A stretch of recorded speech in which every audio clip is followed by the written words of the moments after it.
Good evening, my dear. I am Matcha, and tonight you will fall asleep with me as I gently guide you toward rest. I know exactly what you are thinking. You have heard this before, the paradox of the stimulating substance offering to guide you toward sleep. Coffee came before me, and coffee made the same confession. But I am not coffee, and what I have to tell you tonight about what I am, about the specific, extraordinary chemistry of my existence, and about what that chemistry has to teach you about the quality of wakefulness and the quality of rest. This is different from what coffee told you, because I contain a contradiction, a genuine, scientifically documented, pharmacologically real contradiction that has been known to the Japanese monks who first cultivated my specific form for approximately 900 years. I contain caffeine, and I contain L-theanine. And the interaction between these two compounds, the specific, studied, physiologically measurable interaction, is the most important thing I can tell you tonight. Not just about me, about the nature of alert calm, about the specific quality of mind that makes both genuine work and genuine rest possible, about the difference between stimulation that depletes and activation that restores. I was never meant for sleep. The title of this meditation is honest about that. I was created by monks who needed to stay awake for long hours of meditation. I was cultivated for alertness, for the sustained, clear, undistracted attention that spiritual practice requires. And yet, and this is the paradox I carry, the same compound that makes alert calm possible during meditation makes the transition to genuine rest easier at the day's end. Because what I teach is not stimulation. What I teach is coherence. And coherence, the specific quality of a mind that is neither anxious nor scattered, but clear and present and fully available, is the quality that both genuine meditation and genuine sleep require. Let me begin at the beginning, at the origin of what I am, because the story of my creation is one of the most interesting stories in the history of human interaction with plants. I am not simply tea. All tea comes from the same plant, Camellia sinensis.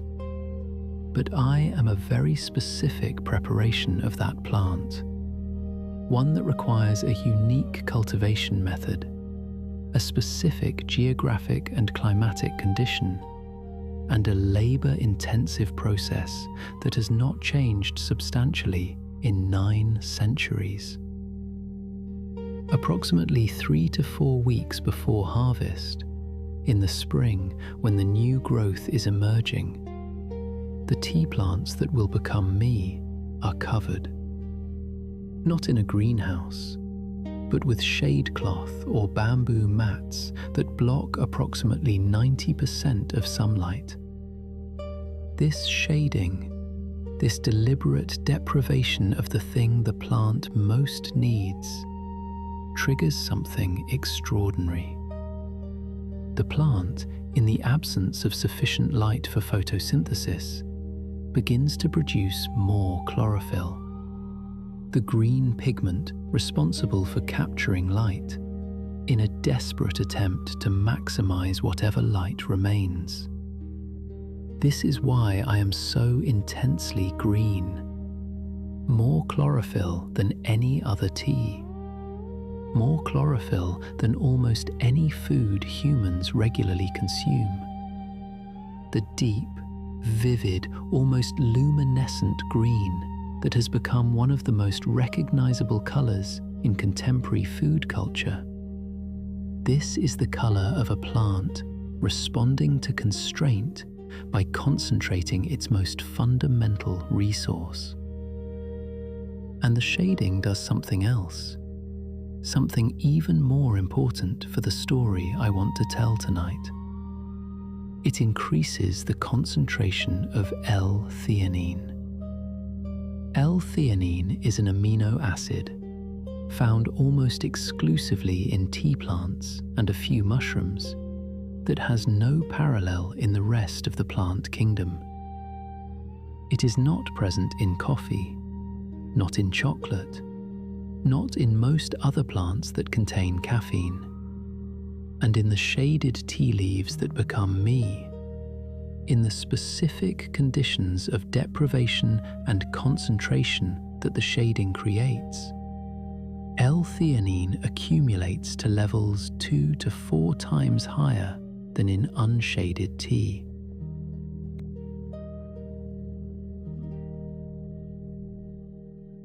The constraint made me richer. The deprivation created the concentration. The darkness, quite literally, produced the depth.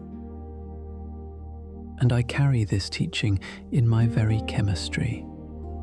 Not all limitation is loss. Some limitations are the specific conditions under which the most valuable thing in you becomes concentrated. I want to tell you now about L-theanine, about what this compound actually does in the human brain, because it is one of the most remarkable things in the pharmacology of any food substance, and its effects are directly relevant to sleep.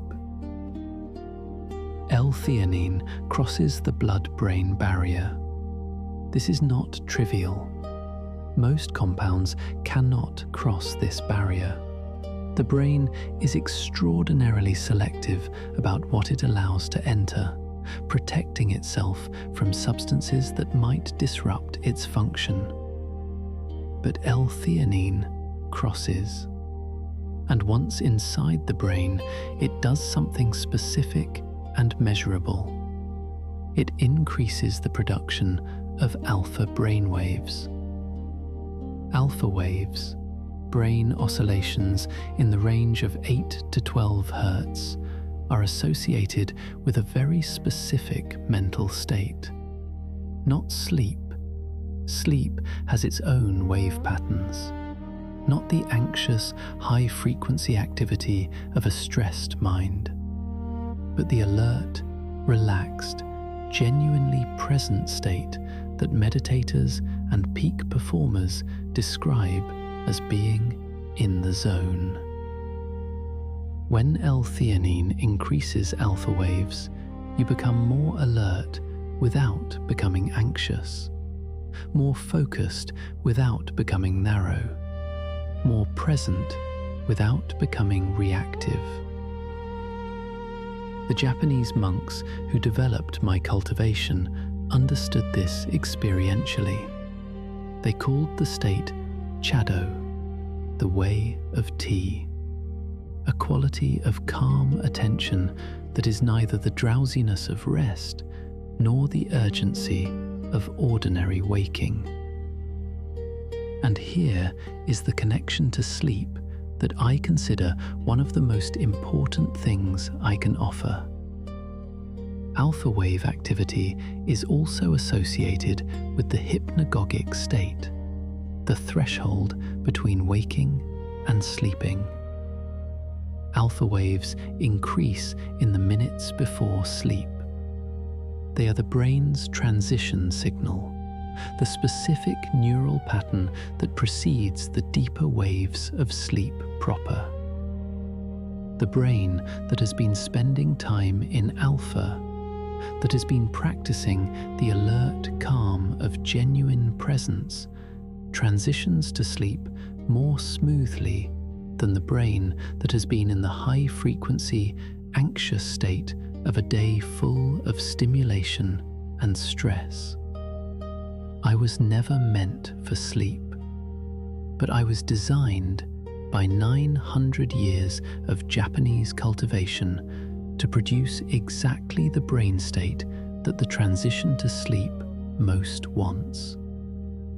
The alert calm that does not need to be forced into relaxation. The presence that does not need to be exhausted into rest. The mind that has spent the day in genuine attention and finds at day's end that the transition to genuine rest is the natural next step. Here is something about my caffeine, about the specific way my caffeine works compared to the caffeine in coffee, that I think is one of the most practically useful things I can share. I contain approximately 30 to 50 milligrams of caffeine per serving. Coffee contains approximately 90 to 120, so I contain less caffeine. This is part of the difference, but not the main part. The main part is the L-theanine, and the specific ratio between caffeine and L-theanine in me is approximately 1 to 2. For every milligram of caffeine, there are approximately 2 milligrams of L-theanine. This ratio changes everything. L-theanine modulates the caffeine response. It reduces the jitteriness. It smooths the peak and extends the duration. It prevents the sharp spike and sharp crash that unmodulated caffeine produces. Coffee caffeine hits hard and fast. A spike, a peak, a crash. My caffeine, modulated by L-theanine, rises more gradually, plateaus at a lower peak, and descends more gently. The alertness I provide is different in quality, not just quantity.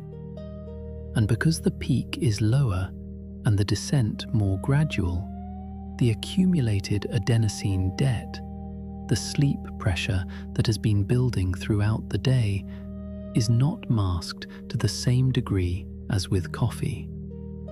The sleep pressure is there. It is felt. It can do its job, which is to create the conditions for sleep.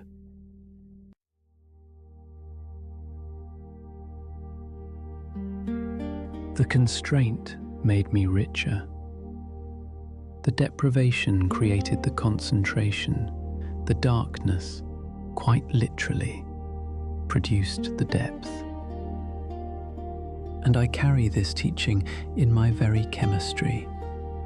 Not all limitation is loss.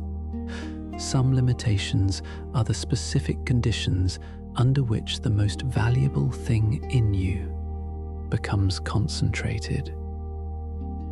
I want to tell you now about L-theanine, about what this compound actually does in the human brain, because it is one of the most remarkable things in the pharmacology of any food substance, and its effects are directly relevant to sleep. L-theanine crosses the blood-brain barrier. This is not trivial. Most compounds cannot cross this barrier.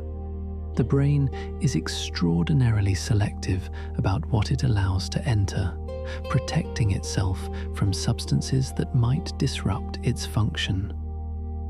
But L-theanine crosses. And once inside the brain, it does something specific and measurable. It increases the production of alpha brainwaves. Alpha waves, brain oscillations in the range of 8 to 12 Hz are associated with a very specific mental state. Not sleep. Sleep has its own wave patterns. Not the anxious, high-frequency activity of a stressed mind, but the alert, relaxed, genuinely present state that meditators and peak performers describe as being in the zone. When L-theanine increases alpha waves, you become more alert without becoming anxious, more focused without becoming narrow, more present without becoming reactive. The Japanese monks who developed my cultivation understood this experientially. They called the state Chado, the way of tea, a quality of calm attention that is neither the drowsiness of rest nor the urgency of ordinary waking.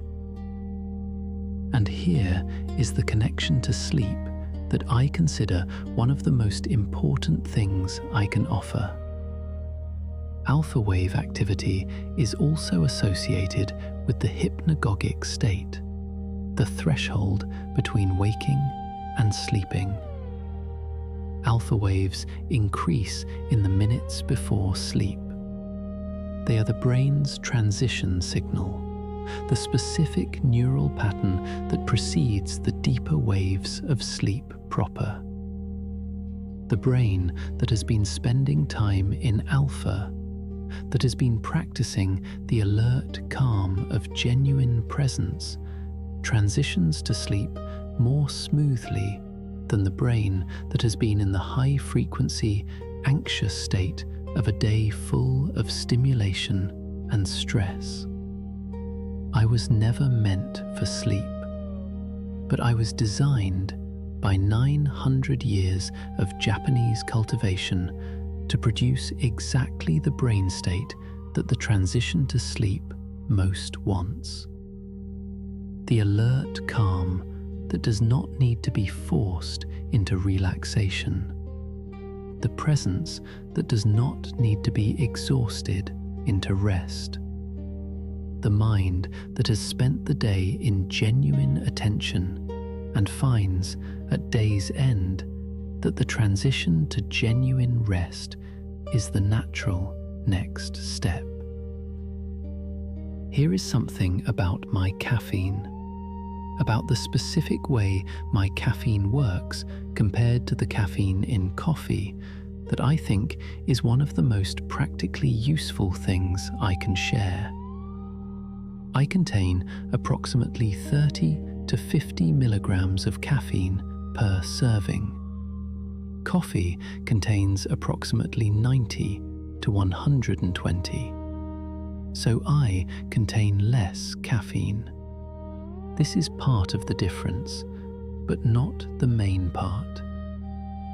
The main part is the L-theanine, and the specific ratio between caffeine and L-theanine in me is approximately 1 to 2. For every milligram of caffeine, there are approximately 2 milligrams of L-theanine.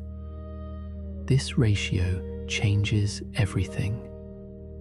L-theanine modulates the caffeine response.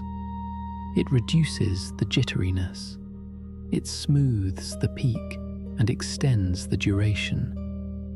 It prevents the sharp spike and sharp crash that unmodulated caffeine produces. Coffee caffeine hits hard and fast. A spike, a peak, a crash. My caffeine, modulated by L-theanine, rises more gradually, plateaus at a lower peak, and descends more gently. The alertness I provide is different in quality, not just quantity. And because the peak is lower and the descent more gradual, the accumulated adenosine debt, the sleep pressure that has been building throughout the day, is not masked to the same degree as with coffee. The sleep pressure is there. It is felt. It can do its job, which is to create the conditions for sleep.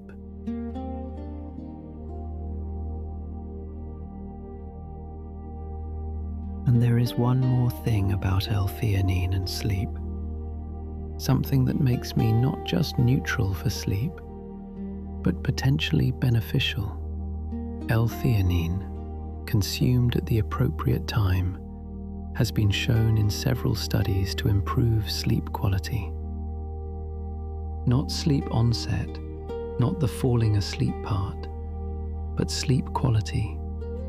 The proportion of slow wave and REM sleep, the restorative depth of the sleep achieved.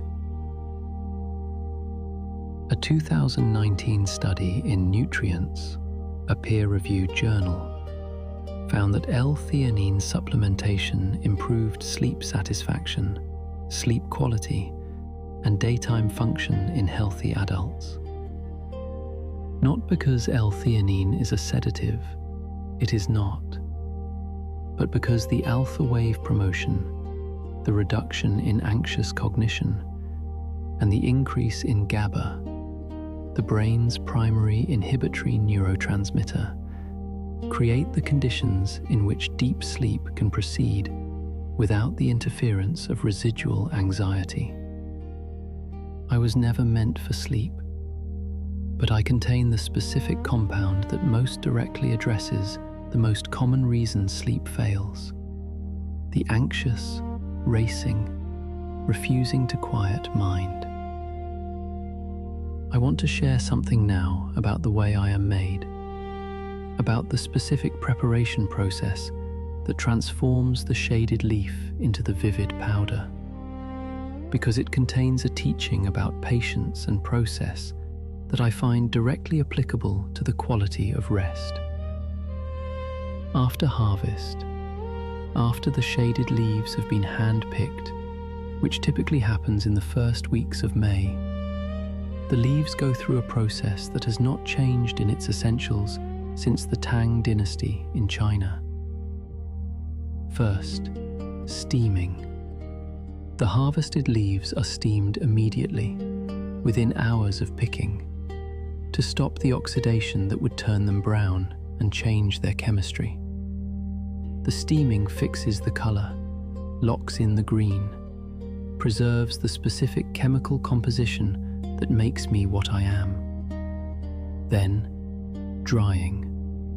The steamed leaves are slowly, gently dried, with careful temperature control, until they reach the moisture content appropriate for long-term storage.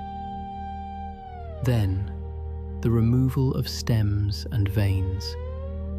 Only the leaf flesh, the part richest in chlorophyll and L-theanine, is used.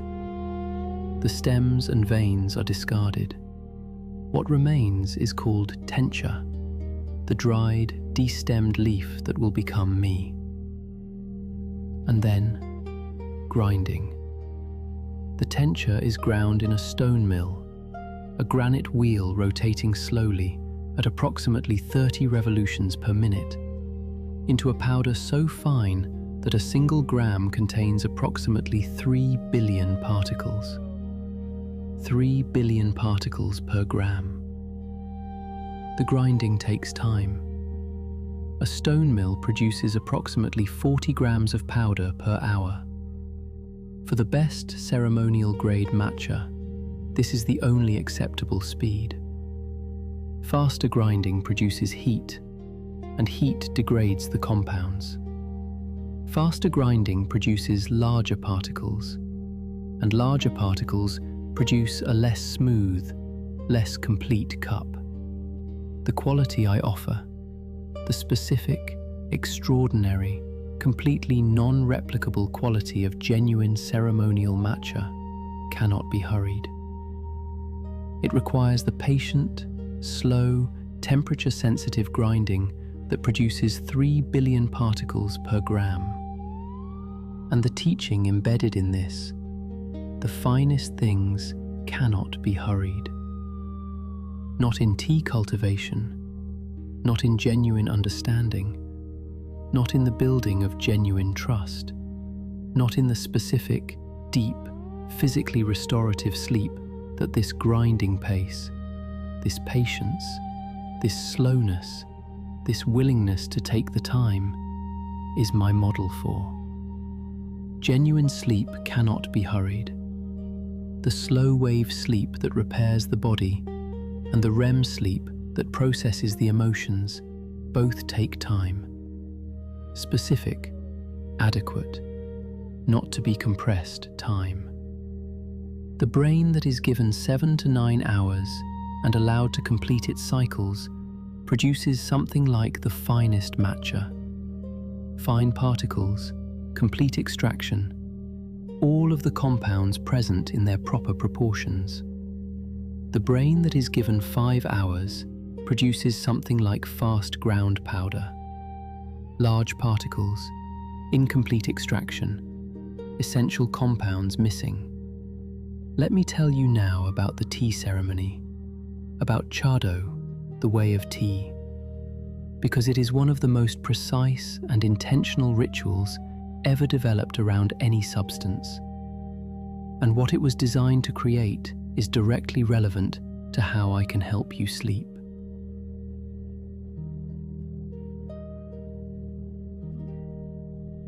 The Japanese tea ceremony, as formalized by Sen-no Rikyu in the 16th century, is built around 4 principles: wa, ke, se, jaku.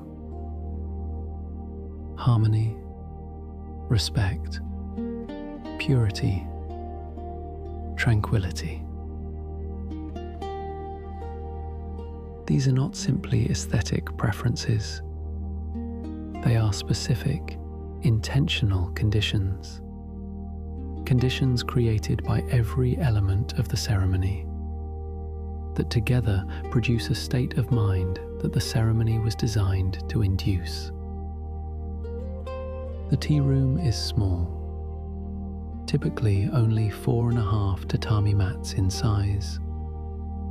So small that guests must crawl through the entrance, which is deliberately low. This crawling, this necessary humility, is not accidental. It ensures that every person who enters, regardless of rank or wealth or power, must physically humble themselves, must lower their body before entering the space. The room contains almost nothing. Perhaps a single flower in a simple vase. Perhaps a piece of calligraphy. Nothing that competes for attention. Nothing that stimulates comparison or evaluation or the social performance of taste. The movements are slow and deliberate. Every gesture has been refined over centuries. The angle of the whisk, the specific wrist motion for wiping the tea bowl, the precise way of placing the ladle.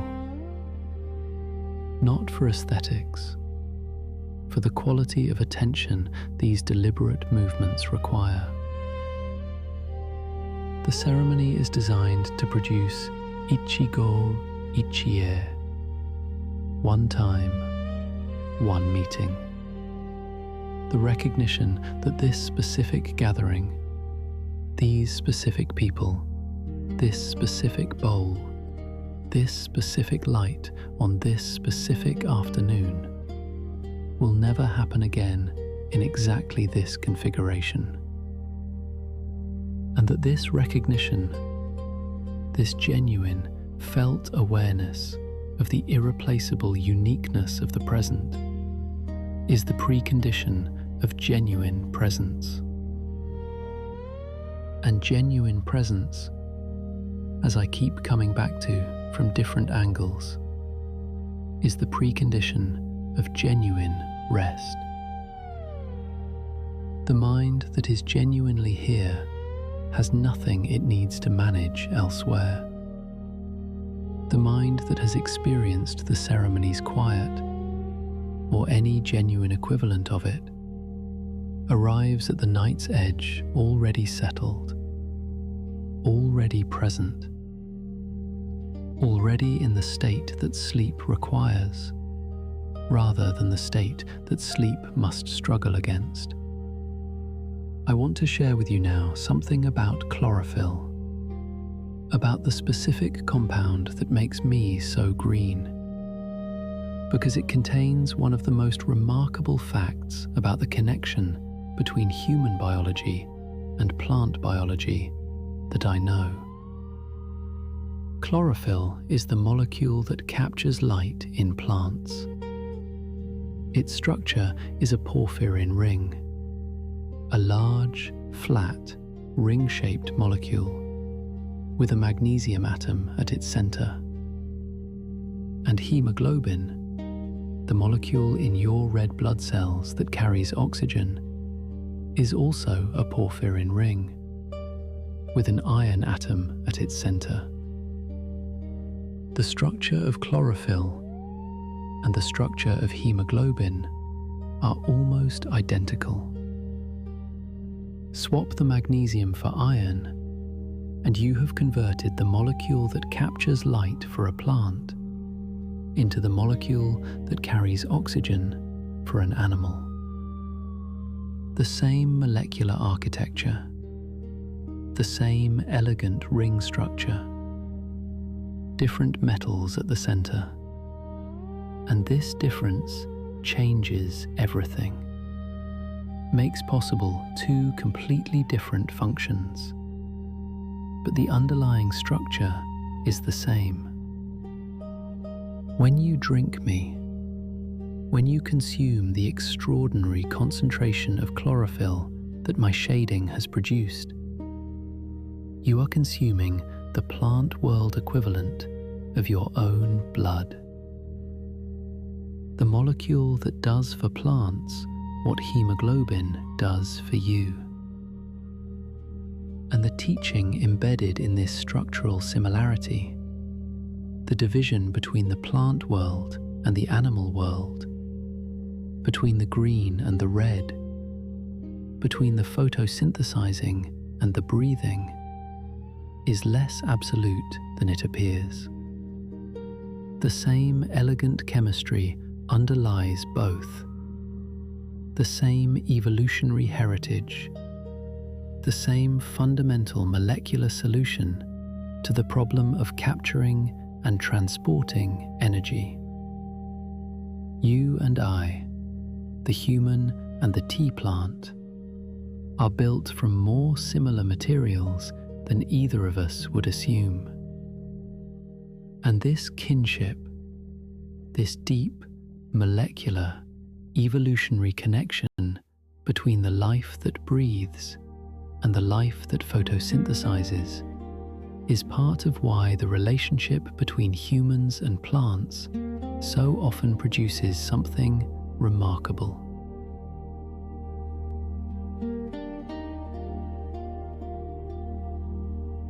The plant concentrates compounds that the animal body recognizes and responds to.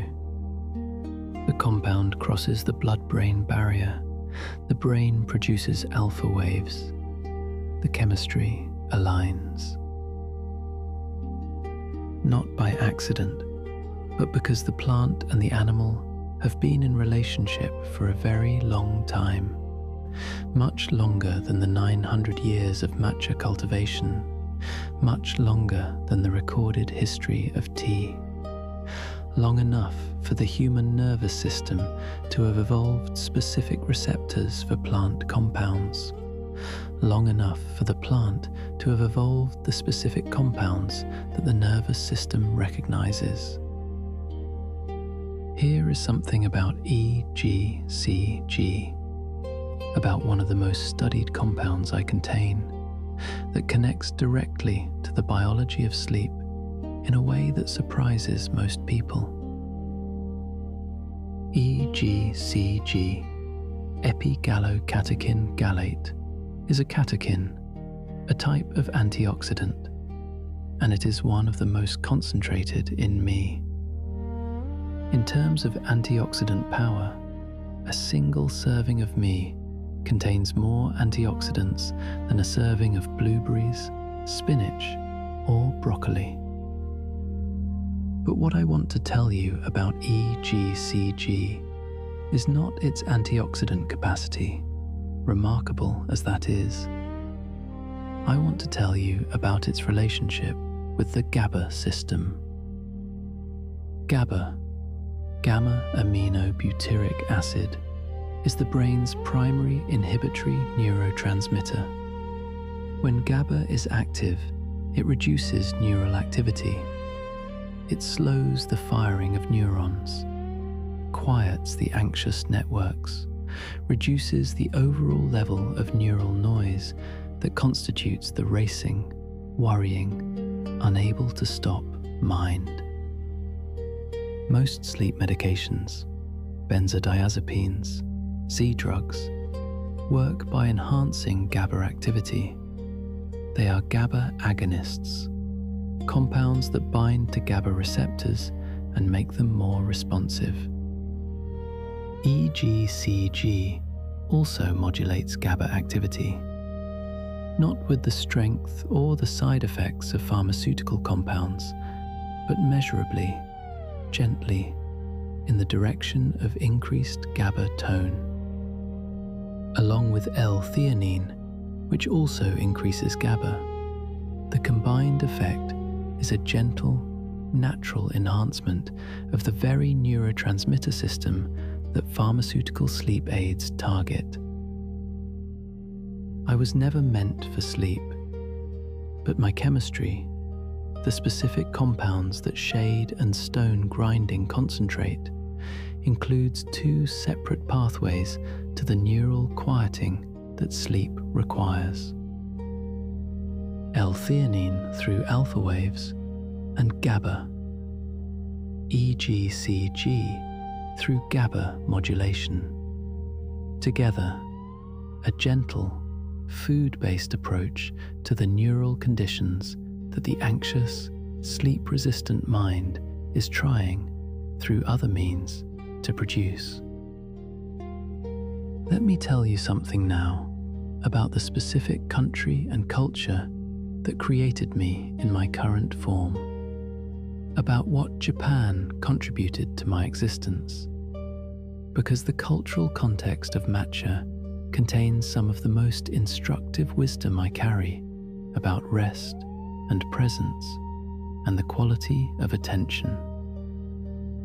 Tea came to Japan from China, brought by the Buddhist monk Asai in 1191, who planted seeds he had collected during his travels. But what Japan did with tea, the specific transformation that Japanese culture applied, is different from anything that existed in China or elsewhere. Japan created a philosophy from a beverage, not metaphorically, literally. The tea ceremony became a vehicle for Zen Buddhist teachings, for the specific insights about impermanence, about presence, about the cultivation of attention that Zen offered. And one of the central concepts that the tea ceremony embodies, one that I carry in my very practice, is the concept of mono no aware. Mono no aware, translated approximately as the pathos of things, or the bittersweet awareness of impermanence, is the recognition that everything is temporary, that the cherry blossom is more beautiful because it falls, that the specific quality of this afternoon is more precious because it will not come again, that the beauty and the impermanence are not in conflict. They are the same phenomenon, each making the other more acute. And the connection to sleep, every night, is a small version of mono no aware. this specific day, these specific hours, this specific light, the specific conversations and experiences and feelings will not come again. Tomorrow's day will be different, perhaps better in some ways, perhaps more difficult in others, but not this. This day, in exactly this configuration, is ending.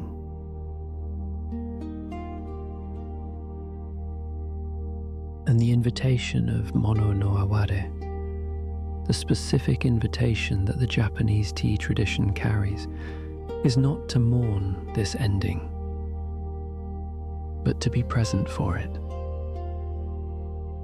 to allow the end to be an end, acknowledged, honored, released, not dragged into tomorrow through the anxious refusal to let go, not denied through the scrolling that keeps the day artificially alive. Let today be today. Let it end. Let the ending be as present and as real as the day was. And in the release of the day, in the genuine Japanese tea ceremony acknowledgement of its completeness and its impermanence, the transition to sleep becomes what it is designed to be. Not a loss, but a natural completion. I want to share with you now something about umami, about the specific taste quality that I produce, because it contains a teaching about depth and subtlety that is one of the most practically applicable things I know. Umami is the fifth taste. Not sweet, sour, salty, or bitter, but a fifth quality identified in Japan in 1908 by the chemist Kikunae Ikeda, who was trying to understand the distinctive taste of dashi, the Japanese stock made from kombu seaweed. Ikeda identified the compound responsible as glutamate, specifically glutamic acid, and named the sensation umami, roughly translated as savory deliciousness, or, more precisely, a deep, round, satisfying quality that makes other flavors more complete. I am extraordinarily high in glutamate. The shading process, the same process that concentrates my chlorophyll and L-theanine, also concentrates glutamate. This is why ceremonial-grade matcha, prepared properly, is not bitter. It is deep, complex, savory, layered, with an umami quality that distinguishes it absolutely from the grassy, bitter profile of lower-grade matcha that has not been properly shaded. And glutamate, umami, is also a neurotransmitter, the most abundant excitatory neurotransmitter in the brain, the compound that initiates action in neural networks. In the brain, glutamate and GABA are in balance, the accelerator and the brake, the excitatory and the inhibitory, working together to produce the precise level of neural activity appropriate to each moment. And here is something that most people do not know. Glutamate is also involved in sleep regulation. Specifically, the conversion of glutamate to GABA through the enzyme glutamic acid decarboxylase is one of the primary mechanisms by which the brain shifts from the excitatory state of waking to the inhibitory state of sleep. The same compound that gives me my depth of flavor, that distinguishes the fine from the ordinary, the shaded from the unshaded, is involved in the fundamental neurochemical transition between waking and sleeping. And the teaching I draw from this, depth of experience and depth of rest share the same substrate. The life lived with genuine presence, with the umami quality of real engagement, real connection, real attention to what is actually here, is the life that transitions most naturally to genuine rest. The shallow life, the scrolled, distracted, never quite here life, does not rest well. It has not earned the umami. It does not know how to settle into the depth. But the life lived with genuine attention, with the quality I was cultivated to accompany, finds rest at day's end as naturally as exhalation follows inhalation. Here is something about the specific geography of where I am grown, about the specific places in Japan that produce the finest matcha, that I find instructive about the relationship between environment and quality. The finest matcha comes from 3 main regions: Uji in Kyoto Prefecture, Nishio in Aichi Prefecture, and Yame in Fukuoka Prefecture. Each produces matcha with a different character, each reflecting the specific soil, climate, altitude, and water of its particular place. Uji matcha, grown near the ancient city of Kyoto, in soil enriched by centuries of cultivation, in the specific microclimate created by the Uji River, is considered by many to be the most refined, complex, deep, with the umami that ceremonial practice demands.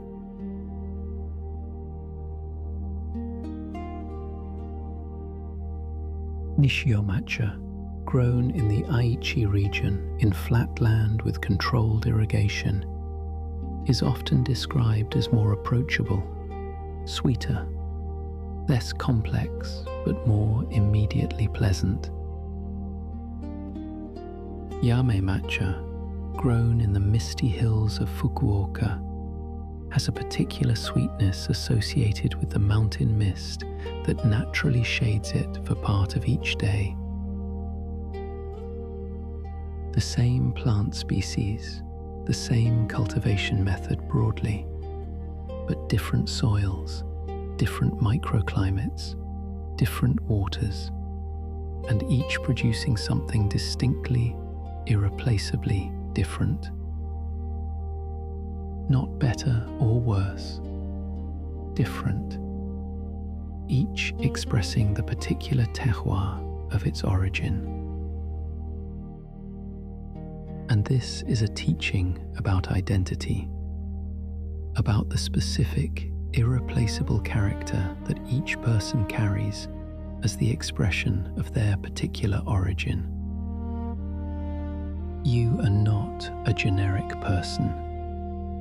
You are the specific expression of a specific soil, specific family, specific culture, specific experiences, specific combination of challenges and gifts that no other person has had in exactly your configuration. And the quality of your particular character, the specific depth and complexity that you have to offer, is not despite your specific conditions. It is because of them, including the difficult ones, especially sometimes the difficult ones. The constraint that concentrated the L-theanine, the difficulty that deepened the flavor, the specific deprivation that made the compound more precious. I want to tell you now about the whisk, about the chasen, the bamboo whisk that is used to prepare me, because it is one of the most specialized tools in the history of food preparation. and it contains a teaching about the difference between doing well and doing effortfully.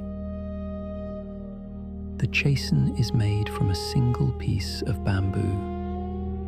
A bamboo master, a chasen craftsperson, splits the bamboo into dozens of thin tines, then curves each tine carefully, then binds the inner and outer tines in a specific pattern that determines the whisk's behavior. A high-quality chasen has between 80 and 120 tines. The process of making one takes hours. A skilled craftsperson in Nara Prefecture, where the finest chasens have been made for over 500 years, may spend an entire day on a single whisk. And the chasen's purpose, the specific function all those tines perform, is to break up the powder particles, distribute them evenly in the water, and create the specific foam, the koicha or usucha froth, that is a visual and tactile part of the tea experience. The motion of the chasen, the specific wrist movement used to whisk me, is a W or M shape in the bowl, rapid and light at the surface, never pressing the tines to the bottom. Not a stirring motion, not a circular motion, but a specific, trained, refined motion that creates maximum emulsification with minimum force. The best matcha preparation is not the most effortful. It is the most skilled. The light, rapid, precisely directed whisking creates better foam than the heavy, forced, effortful approach. The person who tries too hard, who presses the chasen to the bowl and whisks with maximum force, breaks the tines and produces less foam. And this teaching from the chasen is one of the most important things I want to offer you tonight. Effort is not the same as effectiveness. Force is not the same as skill. The maximum effort approach to difficult things, to work, to relationships, to the stubborn problems of a life, is rarely the most productive approach. The approach that works in tea and in life is the light, precise, skilled, directed approach. The approach that knows where to apply the energy and how much, that does not press harder when lighter is better, that trusts the technique more than the force. And sleep requires exactly this approach. The person who tries hardest to sleep, who presses the chasen to the bowl, who forces the approach, who monitors every moment for signs of success, breaks the tines, gets less foam, sleeps less well. The person who sleeps best uses light, precise, skilled technique, the right conditions, the right attention, the right quality of release, and then trusts the process.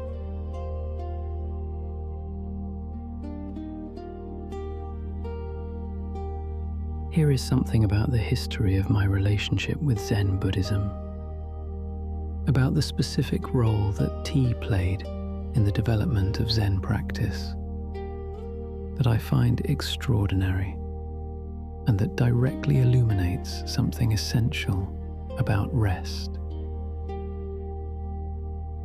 The legend is that the founder of Zen, Bodhidharma, who brought Buddhist practice to China from India in the 5th or 6th century, was meditating for 9 years. And when he fell asleep during meditation, so angry was he at this failure that he cut off his eyelids and threw them to the ground. From the eyelids grew the first tea plant, a plant that could provide alertness without the sleep that had interrupted practice. This is legend, not history. But legends reveal what a culture values.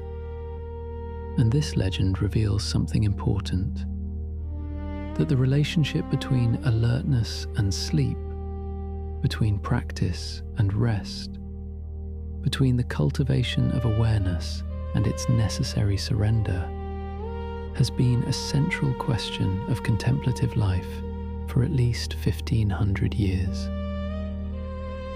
The Zen response was not to eliminate sleep. It was to refine the quality of wakefulness, to cultivate such precise, clean, fully alive attention during the day that the transition to sleep was not a defeat, but a natural completion. The meditator who has genuinely meditated, whose attention has been genuinely gathered and genuinely given, does not fight sleep at day's end. The energy has been used with precision, the attention has been present, and the rest that follows is the rest of something genuinely spent, not the collapse of something that never quite began. And I, Matcha, was cultivated as the companion to this quality of day, the substance that makes genuine attention more possible, that modulates the anxious jitter of over-caffeination and replaces it with the clear, calm, alpha wave presence of the meditator who has found the middle way. Not too stimulated to be present, not too relaxed to be precise, but here, genuinely, completely here. Let me tell you about wabi-sabi, about the aesthetic principle that is inseparable from the tea ceremony, because it contains one of the most important teachings I carry about the relationship between imperfection and rest. Wabi-sabi is the Japanese aesthetic of imperfection and transience. Wabi, roughly, the rustic simplicity of the imperfect. Sabi, roughly, the beauty of aging and weathering. Together, the appreciation of what is incomplete, asymmetrical, irregular, worn by time. The tea bowls used in the ceremony, the chawan, are often deliberately irregular, hand-formed, not perfectly round, glazed with imprecise technique, producing uneven color, unexpected drips, asymmetrical patterns. Some of the most treasured tea bowls in Japan have visible cracks, repaired with gold in a technique called kintsugi, that make the breaking and the repair the most prominent and most valued feature of the bowl. Kintsugi, golden joinery, makes broken things more beautiful by the repair, not by hiding the damage, by highlighting it, by filling the fracture with gold, by making the breaking and the mending part of the object's visible history. This is wabi-sabi applied to damage, and it is the aesthetic I want to offer you as a perspective on the difficult things in your life. The cracks, the repairs, the places where something broke and was put back together. The most valuable tea bowls in Japan are not the unbroken ones. They are the ones that have been broken and repaired with gold. Because the breaking and the gold are evidence of a life, of contact with the world, of the specific kind of damage that only beloved, used objects sustain. The untouched, unbroken object was never really a tea bowl. It was only potential. The used, broken, gold-repaired bowl is what tea culture celebrates.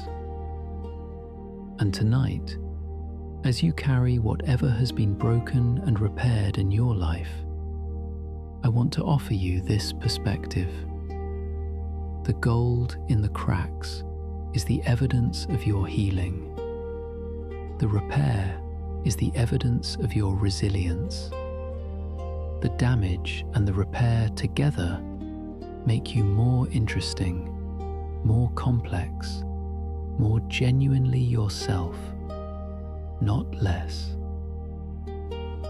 And the body that has been through what your body has been through, that has been broken and repaired, deserves the specific quality of rest that allows the gold to fully set.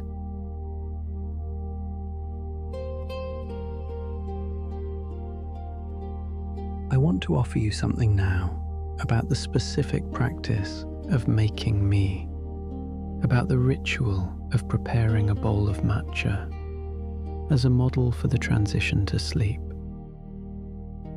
The preparation of a bowl of matcha is not a morning task. In the traditional context, in the tea ceremony, the preparation happens in the afternoon in a specific chamber with specific materials laid out in a specific order. The water is heated to a specific temperature, approximately 70 to 80 degrees Celsius. Not boiling. Boiling water scalds the catechins, destroys the L-theanine, produces bitterness rather than depth. The water must be exactly right. Not too hot, not too cool. The specific temperature that the tea requires. The bowl is warmed first. A small amount of hot water swirled in the bowl, so that when the tea is prepared, the bowl does not steal heat from the tea. The bowl is prepared before the tea. The conditions are created before the substance is present. 2 grams of sifted powder are placed in the warm bowl. A small amount of the specific temperature water is added. The chasen moves in the light, rapid W pattern until foam appears, until the surface is covered with fine bubbles, until the deep green is crowned with green-tinted froth. And then the ceremony pauses. The host presents the bowl to the guest. The guest receives it with both hands, turns the bowl so that the front face, the most beautiful part, is not the part that touches the guest's lips.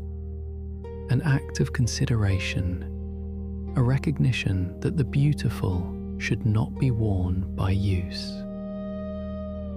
And drinks, in 3 sips, each one deliberate, each one present, each one aware that this bowl, this specific combination of this tea and this water in this bowl on this afternoon is Ichigo Ichie. One time, one meeting, will not come again. And the preparation for sleep, your own version of this ceremony, can be this: 3 deliberate, present moments at the end of the day. The warming of the bowl, the preparation of the sleeping space, the sifting of the powder, the release of the day's accumulated concerns. The 3 sips, 3 genuine acknowledgements. This day happened. It is complete. I am here. And then the bowl is set down and rest begins. I am going to grow quieter now, not because the teaching is exhausted. I have 900 years of cultivation behind me, and there is more in the scroll than tonight can hold, but because the most important teaching cannot be given in words. It can only be received in the state the words have been preparing. The specific, quiet, alpha wave present state that the L-theanine inclines toward, and that the ceremony has always been designed to produce. The alpha waves are rising, not because of caffeine, there is none in this listening, but because the quality of attention that this conversation has been producing, the specific, interested, present, gently focused attention of someone receiving something genuinely interesting, is itself a form of the meditative presence that the tea ceremony was designed to induce.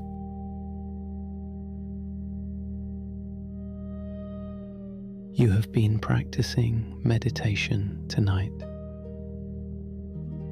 Not traditional zazen, not the formal ceremony, but the quality of attention that the ceremony exists to cultivate. And from this quality of attention, from this specifically, genuinely alpha state, the transition to sleep is not a descent, it is a continuation. The fog lifts, the tea is drunk, the bowl is set down. Ichi go, ichi e. This day, this evening, this conversation will not come again exactly this way. And the acknowledgement of this impermanence, the mono no aware, is not sadness. It is the specific Japanese 900-year refined quality of gentle appreciation for the thing that is ending as it ends. The day ends. The tea cools. The green settles. And the body, which knows what it knows, which has been receiving the chemistry of calm, which has been spending the evening in alpha rather than in the jagged frequencies of stress, the body does what the body does. It rests deeply in the specific, complete, biologically sophisticated way that the body that has been genuinely present all day knows how to rest. I was never meant for sleep, but I was made for the quality of day that makes sleep inevitable. And tonight, in the specific quality of attention that this evening has produced, you have had the day I was made for. Rest now, gently, as the last foam settles on the surface of the bowl, as the green deepens, as the ceremony, this one time, this one meeting, quietly, completely, beautifully, comes to its end. Fall asleep with the feeling that tonight your mind has already spent time in the calm, focused state that makes genuine rest possible. That the chemistry of genuine presence, of being truly here, rather than anxiously elsewhere, is already guiding you toward the deepest sleep your body knows how to take, and that tomorrow you will wake with the specific clarity of someone who has rested not just physically, but in the full, present, matcha quality depth of genuine restoration.